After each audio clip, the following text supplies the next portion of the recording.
Joel Reed. I'm one of the elders here at Scots Kirk, and on behalf of the session, Pastor Mitchell, and the entire congregation of Scots Kirk, we'd like to welcome you to our worship service this morning. Both you who are in person and those joining us online. The announcements are as found in your bulletin. I'd like to start off with a thank you card we got from Seth and Julian Gurley. If you remember, they came and spoke to us about RUF at College of Charleston. And they say, thank you for your gift to our ministry at College of Charleston. Your church was so kind, welcoming to our family. The Lord used it to encourage me in so many ways. I can't thank you enough for your prayers and support. In Christ, Seth and Julian Gurley. So I wanted to read that to you because we don't always hear back from those that visit us. And it's nice to know that it was well received and well needed for encouragement. We also have an interdenominational community Bible study that will be starting in September? September 17th. It's going to be meeting Thursdays from 10 to 12 here at the church. And if you have questions about it, see Mary Kirkendall. The description of it is in here. It's been something that I know has been near and dear to Mary and John's heart for quite some time. And to be able to host that here at Scots Kirk, we're very happy to do that and are looking forward to how the Lord's going to use that in this community. Also, we will be starting up the Good News Club. So if you are interested in volunteering, now this is a ministry where we actually are able to go into the schools after school programs and in the schools to minister and preach the gospel to these kids. And it's something we've done for 13 years in the past. We took a break around COVID, and Brenda had it on her heart that this is something we needed to start back up. So if you're interested in volunteering, there's a lot of work involved, but it is a great way to minister to these kids. So please let Brenda know if you feel it on your heart to minister to kids in the elementary school. The rest of the announcements I would ask you to pray through and look through. But for right now, let's take a few moments to prepare our hearts for worship. There is a passage from Hebrews 11 if you want to read through that, but just let's calm our hearts and focus our mind on who we are here to worship.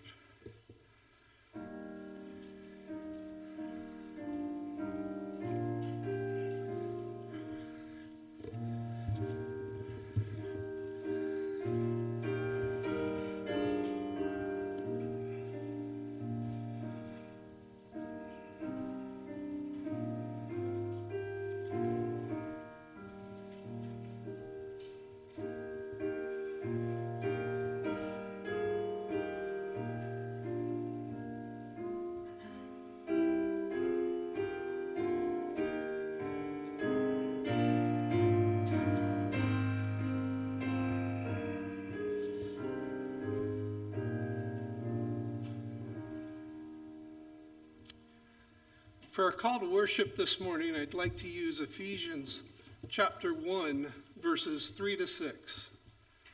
Blessed be the God and Father of our Lord Jesus Christ, who has blessed us in Christ with every spiritual blessing in the heavenly places, even as he chose us in him before the foundation of the world, that we should be holy and blameless before him.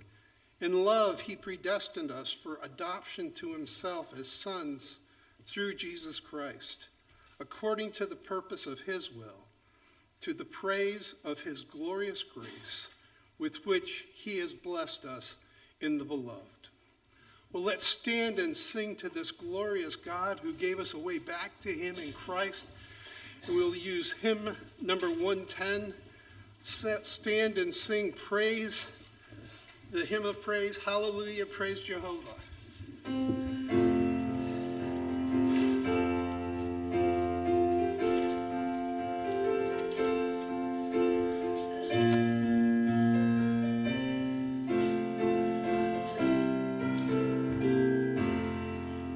Hallelujah.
Let's pray. Dear loving and gracious Heavenly Father, Son, and Holy Spirit, this morning we come before you not because of any good we did in and of ourselves, but because you have called us to be yours, and you called us to be here in your midst. It is humbling to know that the God who created all asks us to have a relationship with you. Father, we pray that this worship service would be acceptable in your sight, that our focus and our attention would be given completely and utterly to you, for you alone deserve it all. You who sent your only Son to give us a way back to you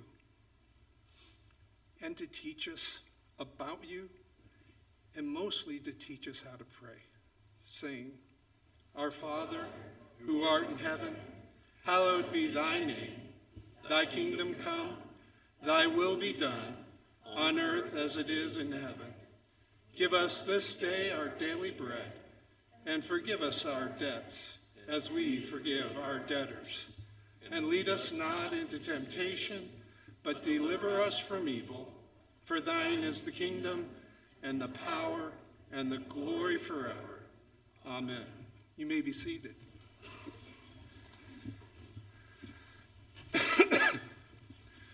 For our confession of sin today, we're going to use Ephesians chapter 2, verses 1 through 3.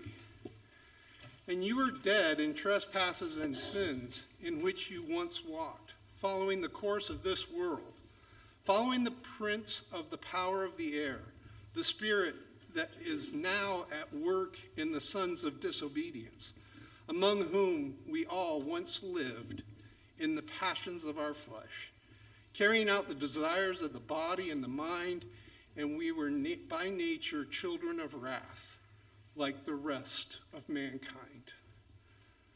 Well, let's take a few moments and confess our personal sins before our Lord.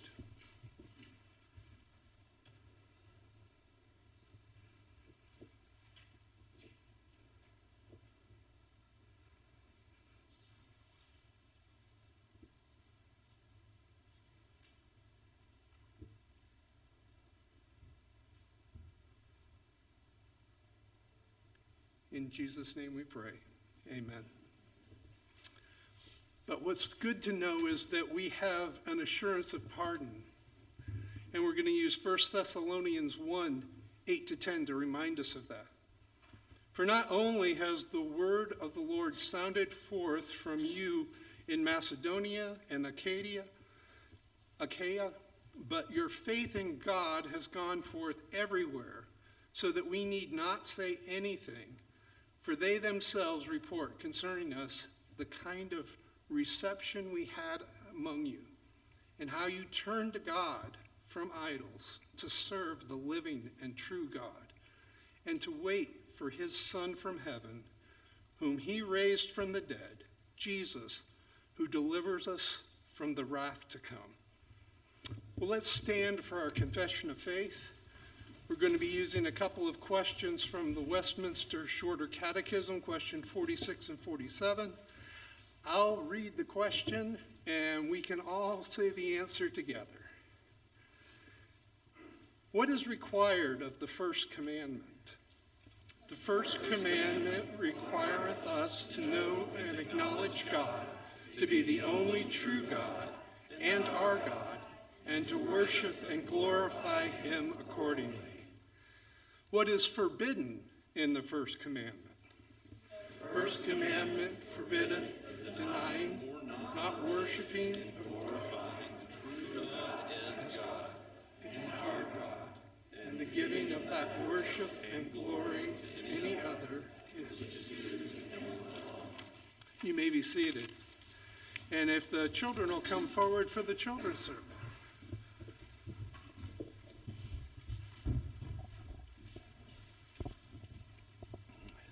All right. I've been gone a week or so, right? So Pastor Mitchell is going to be starting Exodus. But if he's going to be starting Exodus, I think we need to look back to Genesis to know what happened to lead us into this, right? Do you remember what happened at the end of Genesis?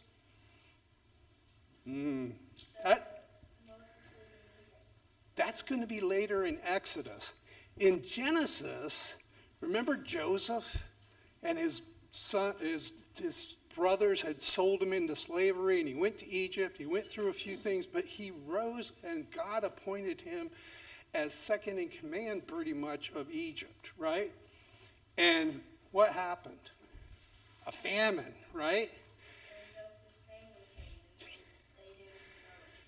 And they didn't know it was Joseph. Do you remember what happened when Joseph had his brothers together? He'd already given them a few tests. And he said, I'm Joseph, your brother. Were they like, Yahoo! They were scared. Why were they scared? Because they wanted Something bad happened to him, right? Here was Joseph, second in command of Egypt. He could have done anything he wanted to his brothers, and nobody would have said anything. But what did Joseph say? I forgive you. Because if it weren't for you doing what you did to me, I wouldn't be able to rescue my family now. Joseph understood that all that had happened to him happened because God had put him in that spot. And God said, I've got my hand on you, and I'm going to, through you, save your family. And then we're going to find out how that looks in Exodus. Let's pray. Dear Heavenly Father, we do thank you that you put things in our lives that we may not fully understand, but that we need to be reminded that everything happens according to your will and will eventually happen for our benefit. In Jesus' name we pray. Amen.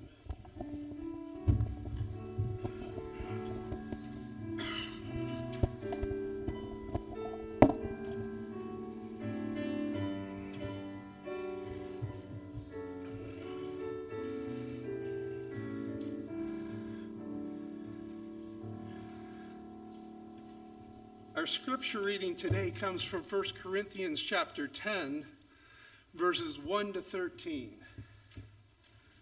For I do not want you to be unaware, brothers, that our fathers were all under the cloud and all passed through the sea, and were all baptized into Moses in the cloud and in the sea, and all ate the same spiritual food, and all drank the same spiritual drink. For they drank from the spiritual rock that followed them, and the rock was Christ. Nevertheless, with most of them God was not pleased, for they were overthrown in the wilderness. Now these things took place as examples for us, that we might not desire evil as they did. Do not be idolaters, as some of them were, as it is written, the people sat down and ate and drank and rose up to play. We must not indulge in any sexual immorality, as some of them did. And 23,000 fell in a single day. We must not put Christ to the test, as some of them did, and were destroyed by serpents, nor grumble, as some of them did, and were destroyed by the destroyer. Now these things happened to them as an example, but they were written down for our instruction, on whom the end of the ages has come. Therefore, let anyone who thinks he stands take heed, lest he fall. No temptation has overtaken you that is not common to man.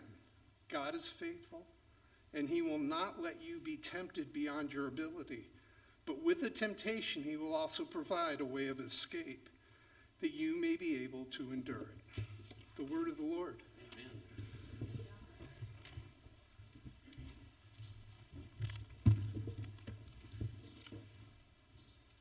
us go before our great God and King in prayer. O Father, Son, and Holy Spirit, you alone deserve all glory and worship and honor. Your glory you will not give to another. O Lord, help us to bow before you and you alone as our rock and our fortress and our high tower. Be our shield and defender, for we come not in our own name, but in the name of Christ, the one mediator between God and man, who has bought us with his own blood, and made us a people for you, that you would treasure us, that you would be mindful of us. Oh, what a blessing. That you would call us your children. What a privilege. That we can approach you in prayer and worship you. What a calling. Lord, use us as jars of clay to minister your word to others. We pray for the ministry of the word in this congregation and beyond. We do thank you, Father, for those women that will be gathering for the community Bible study and for our own women's Bible study at Scots Kirk. We pray your blessing on these things. We ask, O Lord, that you would use your word mightily in the families of this congregation, in the Sunday school classrooms, as Good News Club begins. And Lord, we do pray your blessing on receiving the volunteers that are needed, and prepare the hearts, we pray, of the children who will be involved. Bless the ministry of your word at College of Charleston, and with Seth Gurley, and how good and encouraging it was to hear from him. We pray that you would continue to raise up RUF ministries at campuses across the United States and beyond. We continue to lift up the Andes as they minister to RUF International in Colombia. And Father, we ask that you would help us as we minister your word here today. Let us not fail to submit to it in any regard. Help us to devour it, to smash those idols that we have, but instead to submit to you rather than our own ideas. Oh Lord, help us to be ruled by your word in every way, in thought, word, and deed. We thank you for the forgiveness of sins, that you do use imperfect servants to minister your word. We pray that you would give wisdom and guidance and clarity and direction to those amongst our number who are thinking about pursuing seminary education, pursuing the pastorate, perhaps missions in the future. We pray for your wisdom to be given to them abundantly. And we lift up our former interns, Dallas Christoph and Don Walker, and pray for their studies and their ministry opportunities, in particular for their families. Lord, protect them, keep them from the evil one. We ask, Lord, that you would present more opportunities for interns here at Scots Kirk. We pray all of this would be done for the name, for your great name, for your glory, and not our own. We pray, Father, that you would continue to give us zeal to reach out to our neighbors in Somerville, where we live and work and play. Help us to bring the glorious gospel, which has redeemed us from sin, to others. Lord, even as we pray, we acknowledge that you may well give us opportunities this week to befriend, to love, to show deeds of mercy, to speak the truth in love, and help us to do that, to help us, Lord, help us to be faithful to everything that your word teaches in your whole counsel, Old Testament and New, and help us to be those who are continually being built up by the truth. Sanctify us in it, that we would be conformed more and more to the image of the Lord Jesus Christ. He is the great King and head of the church, and we look to him with great comfort because we know he is coming again. We know he will bring justice and salvation with him, and we know that no ruler of this world poses any ultimate threat to us, even if persecution does come. And yet we pray, O Lord, that you would be with the persecuted church, that you would not cause a severe persecution to come in this land if it be your will. And yet we acknowledge that you are our Father and we are your children, and you are always faithful to your people. We lift up those who are undergoing severe physical pain right now, and there are several in our congregation. Father, we praise you for how you have ministered to Rich Troutman and Hilliard Terry and others. We pray for Barry Montoya with his diagnosis of Parkinson's. We ask that you would be with him and sustain him and keep this disease from progressing to the name of, to your glorious grace, Lord, being magnified and to the praise of your great name. We do thank you, Father, for the young ones born in this congregation, and we thank you and praise you for not only bringing about their new lives, but also thinking ahead of your covenant faithfulness and what you will do in the future through your people, your church. You desire godly offspring. You give children as a heritage, a reward. And so we pray that you might build your church even through these births. We thank you, Father, that you are ever with us. Your providence has guided all of history and will guide us to the very end. And so let us turn to you as the eyes of a servant turn to their master. Let us bow humbly before your presence and seek your face. For we ask all of this in Christ's holy name. Amen. As we continue to worship the Lord, another song of praise and thinking about God as the great creator, all creatures of our God and King. We will remain seated as we sing Trinity Hymnal number 115.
Let's pray together.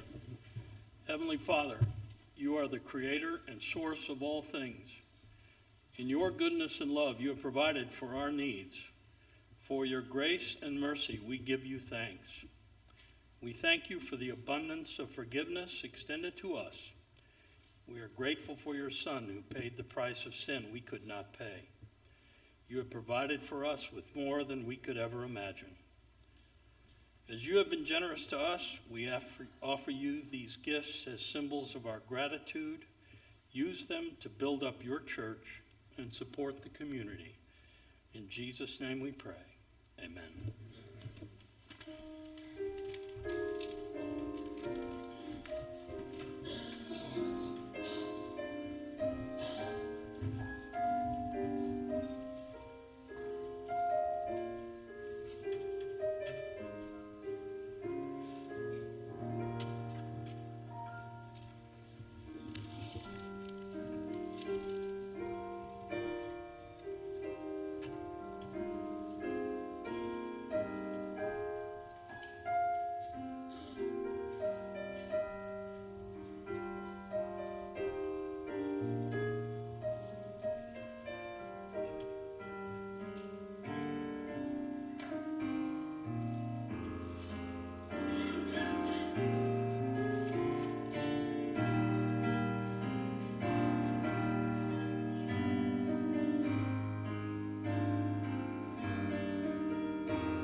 Please be seated and open with me to the book of Exodus.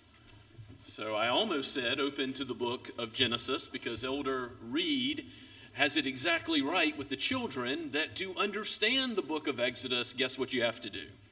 You have to go back to the book of Genesis. And we'll see how that becomes obvious in the first 7 verses that we're looking at this morning. So the book of Exodus is, of course, a great story about the redemption of God making a nation, a people for himself, freedom from slavery in Egypt, but freedom to worship and glorify him. And there's a great expanse of material here in 40 chapters. We've been through Genesis in recent times, so some of you may remember that series. So we've had the detailed work in Genesis. And I do think it is good and right that we proceed through Exodus. There's a lot that could be said about the material in Exodus, but I'll give you the simple outline before we read the 7 verses we're looking at this morning. And that is, the first 15 chapters are about exiting Egypt, the 10 plagues, and the death of the firstborn, the waters being parted and collapsing on the Egyptian army, and then God leading his people from 15 to 20, or 15 to 19, to Sinai to receive the law, the covenant that God makes with Moses and the people of God there in chapters 20 through 25. And then really 25 all the way to the end of the book till chapter 40 has a little historical narrative about the golden calf, the fall of Israel into idolatry, and the renewal of the covenant, but most of that is about glorifying God in all the specifics of the temple, all the details of the priestly garments, and the book ends with God's glory filling the temple. So it's my prayer as we walk through the entire book, we will see it as the tabernacle, not the temple, instructions for the tabernacle and ultimately God's glory filling the tabernacle. But it is my prayer as we walk through this book that we will have this focus on the glory of God in redemption, because as this book is profitable for us, we need to be convinced of that. It's profitable for doctrine. There's a lot of great truths about God himself in this book. There's a lot that's revealed about his character and his faithfulness. We'll see that even this morning. And there's a lot of truth about us as human beings, as sinners, that's revealed as well. But this is history. This is something that Jesus refers to over and over again as real space-time history. You know, it's not just a collection of different influences in the ancient world or exaggerations from the Hebrews about their own stories. No, we need to be convinced that this is profitable for us as believers, as Christians, as the story of redemption is our own. It's sort of the paradigm for redemption in the Old Testament. Being delivered out of Egypt, being taken to the promised land, and it all begins by looking back at the names. In the Hebrew translation, this is not the book of Exodus, it's the book of names. It's the book which begins with the 12 tribes of Israel, the 12 sons of Jacob. And we see the people of God and their names being remembered throughout this book. But it's Pharaoh, Pharaoh's magicians. We don't even know their names as we go through. The enemies of God are unnamed to us. God is creating a people for his own possession, for his glory and for our good. The book of Exodus is a rip-roaring story, but it's more than a story. It's God's very word for our benefit today. May we heed the word of God now. These are the names of the sons of Israel who came to Egypt with Jacob, that is Israel, each with his own households: Reuben, Simeon, Levi, and Judah, Issachar, Zebulun, and Benjamin, Dan and Naphtali, Gad, and Asher. All the descendants of Jacob were 70 persons.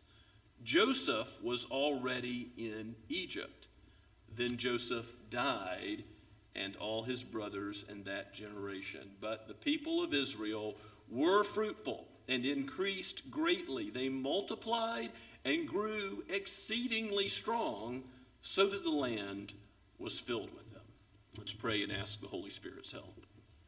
O Holy Spirit of God, you have written this word for us. If we do not yet know Christ, bring about that saving faith through it, and for your people, sanctify us by the truth, that we would be assured of who you are and how you work through providence, even difficult providence, for your own glory and our good. And help us, O Lord, to understand the meaning of the text right today and in the future. Help us to submit to it so that we learn from you, so that we devour your word and are changed by it. We pray all this through Jesus' name. Amen. Now, to introduce Exodus to you, I have a little commentary from which I want to read.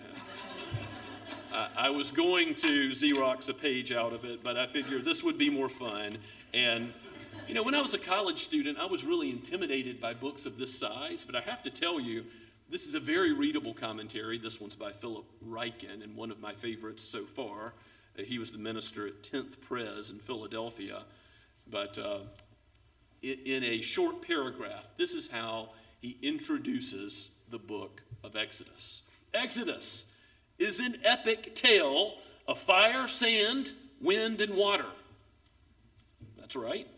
The adventure takes place under the hot desert sun, just beyond the shadow of the Great Pyramids. There are two mighty nations, Israel and Egypt, led by two great men, Moses, the liberating hero, and Pharaoh, the enslaving villain. And almost every scene is a masterpiece. The baby in the basket, the burning bush, the river of blood and the other plagues, the angel of death, the crossing of the Red Sea, the manna in the wilderness, the water from the rock, the thunder and lightning on the mountain, the 10 Commandments, the pillar of cloud by day and the pillar of fire by night, the golden calf, and the glory in the tabernacle. Once heard, the story is never forgotten. For the Jews, it is the story that defines their very existence, the rescue that made them God's people. For Christians, it is the gospel of the Old Testament, God's first great act of redemption. So there you have it, in a nutshell, what Exodus is all about.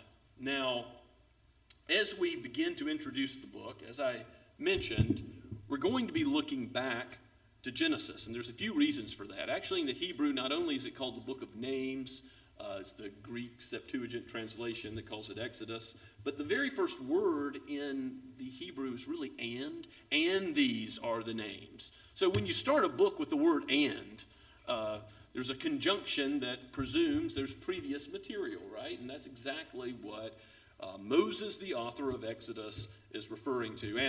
And again, just there's no doubt about Moses' authorship, and we can prove that in a number of ways. Just as we believe Moses authored Genesis, he authored the whole Torah, the whole Pentateuch. Jesus refers to that. Whenever Jesus quotes Exodus, he quotes it many times, 7 times directly, probably over a couple dozen times by allusion.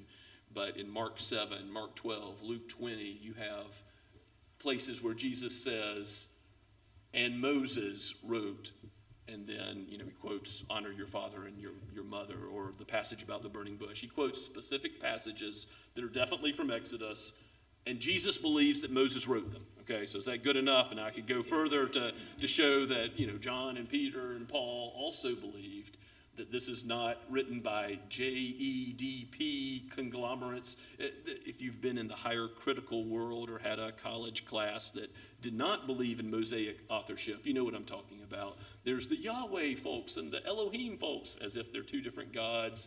The Deuteronomistic folks and the priests, they think that all the different content at the end of the book of Exodus particularly was brought in by different factions. It's just like how higher critics try to divide the book of Isaiah. They see differences and want to explain them, not with there's different points to be made, there's different content for a reason in God's word by one author. Now, it may be true that there are some places in the Torah that refer to Moses in the third person, such as him being the most humble person that ever lived, and those were added by another scribe.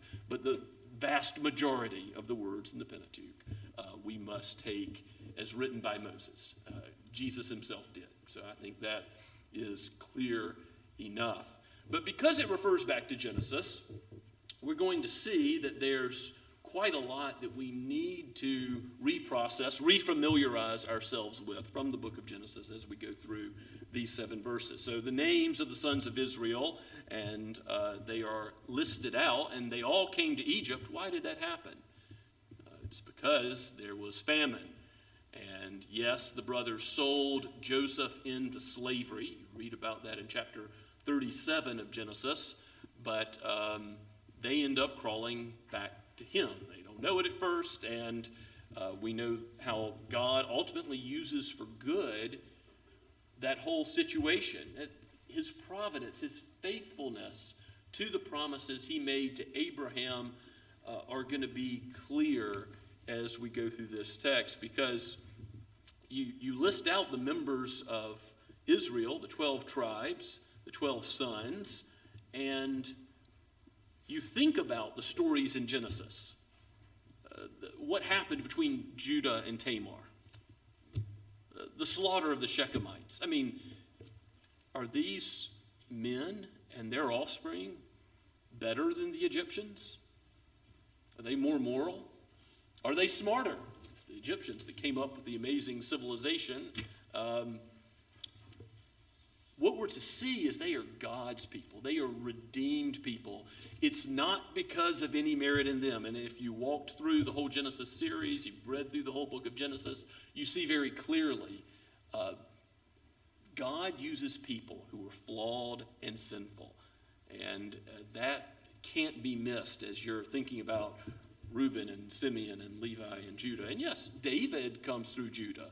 The Christ, Messiah, Jesus, comes through Judah. And so part of the story of Genesis is God fulfilled his promise to give a seed of the woman who's going to crush the head of the serpent through the godly line of Seth, and then through the promises to Abraham that he's going to have offspring that outnumber the sand on the seashore, the stars in the sky, Genesis 12 and 17 and 22. You see that those promises are delivered ultimately by God despite all the sin of these individuals that are involved. And Joseph keeping alive these brothers who came to Egypt, that was all part of God's plan. They meant it for evil, but God meant it for good. And so this is sort of the good news, the best of times in the first 7 verses. If you look at verse 8, you're going to see there's a worst of times coming. Yeah, they multiplied, they grew, they filled Egypt. But then there's a new king over Egypt who did not know Joseph. And we see the oppression come. We see the enslavement come.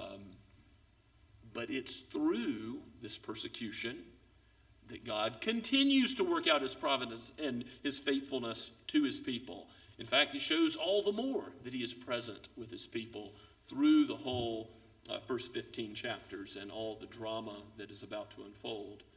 But it is helpful in these first 7 verses to realize, first of all, that God's faithfulness is in the rearview mirror to a significant extent already. And so that should encourage the people of God then, who originally experienced this and read this, and it should encourage us today with who God is and how he, despite our sin, fulfills his word. So all the descendants of Jacob were 70 persons at the end of that time in Genesis, and Joseph was already in Egypt, is how verse 5 puts it. Well, that really is understatement, isn't it?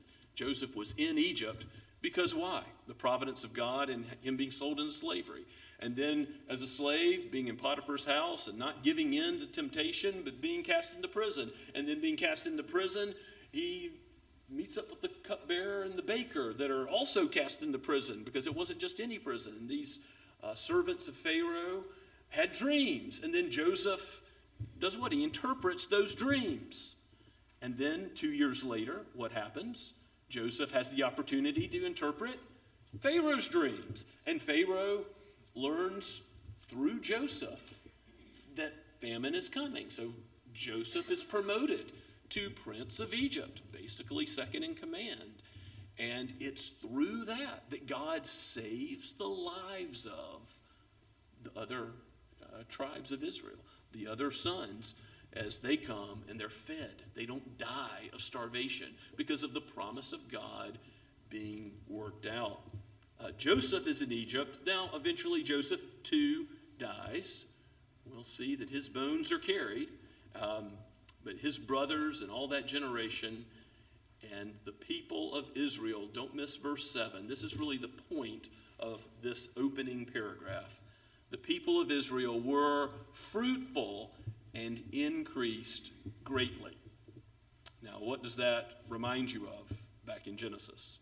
Genesis 1:28, the very creation mandate God gave in the beginning as creator. Now he's creating a nation, a people, but then right at creation, he says to the birds and the animals, be fruitful and multiply. And then he says to human beings, be fruitful and multiply. And that creation mandate is followed not so much because of the will of people, but because of the will of God. God is seeing to it that his word is kept. Again, Abraham in chapter 17, when he's almost, chapter 17 of Genesis, when he's almost 100 years old, he's having trouble believing that God is going to bring one son to him. The promise of Isaac. But then God makes it clear, no, you're not just going to have one son. You're going to have descendants from which kings come. You're going to be made the one who has descendants that outnumber the stars in the sky, the sands on the seashore. And later in Genesis 22, as you might flip there with me if you like, Genesis 22, Abraham goes up on Mount Moriah to sacrifice Isaac. And, he doesn't withhold his only son. In verse 17, God reiterates that promise and says, "Surely I will bless you. I will surely multiply your offspring as the stars of heaven, as the sand that is on the seashore. And your offspring shall possess the gate of his enemies. And in your offspring shall all the nations of the earth be blessed, because you have obeyed my voice." Abraham does believe God. It's counted to him as righteousness because of his faith in the promises of God. And so now, in Exodus, was Abraham right to believe God? Well, 70 are multiplied to, we know, at least 600,000 exit Egypt. Perhaps more, because that may just be the men, and there's more beyond the men. So from 70 to hundreds and hundreds of thousands, we have a great multiplication that has occurred in a few centuries. And again, secular scholars just can't believe that such a multiplication happened. But lo and behold, this is the work of God more than it's the work of man. And yes, it is obedience to the creation mandate, but more than that, it's the fulfillment of God's promises. God himself saw to it that the life of these 12 tribes was preserved, and their offspring preserved through Joseph, and even adverse circumstances where he was at work. And this multiplication of the Israelites, of course, it is going to worry the Egyptians. They're going to see that this people that are acting differently than us, this people, they are perceived to be a threat. And so that's where the story's going, where the first great Holocaust occurs for all the males born. And we know where this is going with Moses being shipped down the river as a baby in a basket, and then God using him to oppose the enemies of God. God gives Moses as this great spokesperson against Pharaoh, the unnamed court of Pharaoh. But in Egypt, it's clear that what was said to Abraham in chapter 22 of Genesis is coming to pass, that the enemies of God are being crushed. The plagues, yes, it takes 10 before Pharaoh finally says, for the death of the firstborn, I will let the people go. And even then, he turns and he follows and he pursues. But what does God do in saving Israel? Yes, he causes water to stand up like walls. And then Pharaoh's army pursues after them, going through the Red Sea. No, it wasn't just a few inches of water. This is a God who is glorious, who really did miracles to save his people. That's all part of the story and theme of Exodus. God saves his people and he crushes his enemies together. This truth about where we stand as we interpret the book of Exodus is important, because authors do give, commentators give different theories on the date of Exodus. You can look at 1 Kings chapter 6, verse 1, Judges 11:26, and Acts 13:19 through 20. If you look at those three passages, they give some linchpin dates that would put the Exodus at about 1440 BC, a 15th century date. Now, that's some scriptural evidence that should be considered. There's also archaeological evidence that an earlier date, in the 13th century, perhaps, is more in line with what we know about Egyptian civilization, Israelite civilization.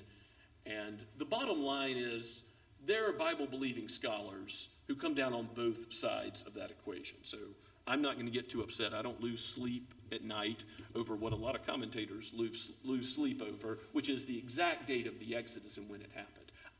The important thing is that you know that it did happen, that it's not just some conglomeration or some myth. As Peter says in 2 Peter, we are not just following cleverly devised myths. This is not just a symbolic redemption. This is not an exaggerated story. This, like Genesis, is historical narrative of the miracles of God. Yes, that's the point. Yes, I know bushes don't normally burn indefinitely without getting consumed, and so did people in the ancient Near East. Okay, this is a truth about Genesis and how we approach it, that it is the written record of the people of God and how they were redeemed from the oppressive Pharaoh. But it's not a liberation theology. It's not just about physical liberation from slavery, because God calls them his own people. And in Exodus 20, with the giving of the law, he's going to say, because I have redeemed you, follow my law, love me, glorify me in the keeping of that law. So we of course, are going to slow down and zone in, Lord willing, on the Ten Commandments and spend some real time there. And in the very interesting case law that follows, all the way through what, to those who are unacquainted, may seem tedious at the end of Exodus, I really think it is a rip-roaring story from beginning to end, if we see it in the light that God intends us, a unified, glorious gospel of the Old Testament indeed, given by Moses, but breathed out by God himself, about who he is and how he redeems sinners who place their trust in him. Guess what? If you're worried about the political climate today, about what rulers may do, well, they may do some pretty bad things, but Pharaoh did some pretty bad things. God was faithful to his people through whatever you're going to see coming in next week's lesson in chapter 1, and the Holocaust of all the male Jews there. And we're going to also see that in the book of Exodus, even more promises that God made are fulfilled. Who he is as the great I am, it becomes more and more apparent both to God's enemies and to God's children. We're going to see God establish who he is, how faithful he is. And when we're having trouble with providence, I mean, we sometimes think that providence has to be something good for it to be providential. But that's just not the case. Persecution can be providential. A disease, a death, these things that we think are bad can be providential. In fact, that's really the whole point of Genesis, is that through all these things that other people meant for evil, God providentially is working through them all, even beyond the preservation of your life, to bring his Messiah, to bring about the one who will forgive all sin, who is of the godly line, to crush his and our enemies, so that we can await for the day of his coming and look forward to a glorious life forever, where his presence will fill the new heavens and the new earth, and we will be with him there. Let's pray together. Father, we thank you for your word, for calling us your children. What a privilege and what a glorious truth that you forgive unworthy sinners, and that you are faithful, despite our faithlessness, to fulfill your word, to fulfill your covenants with Abraham, Isaac, and Jacob, with those of old who got to see the pillar of fire and cloud. Oh Lord, help us to tremble at your word, to be like those who receive the word from atop the mountain, and help us to live by it. Let us not be hearers only, but may this book change us to conform us to the image of your Son, in whose name we pray. Amen. Let's respond singing of God's providence even now from Trinity Hymn number 111, This is My Father's World. Let's stand.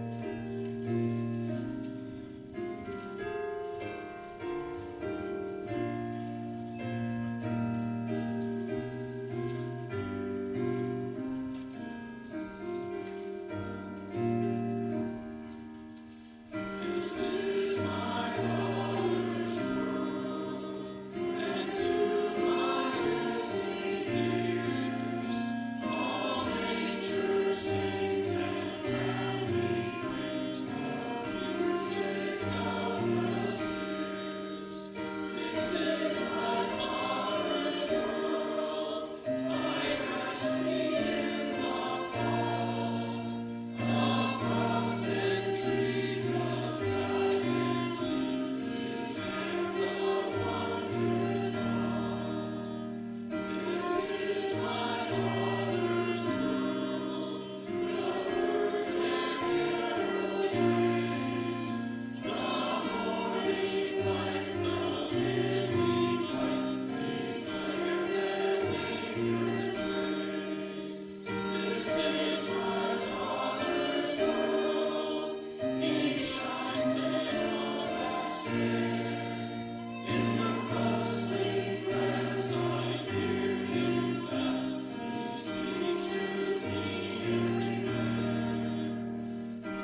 go with the blessing of God himself upon his people.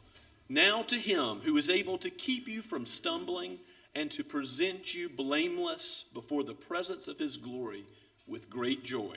To the only God, our Savior, through Jesus Christ our Lord, be glory, majesty, and dominion and authority before all time, and now and forever.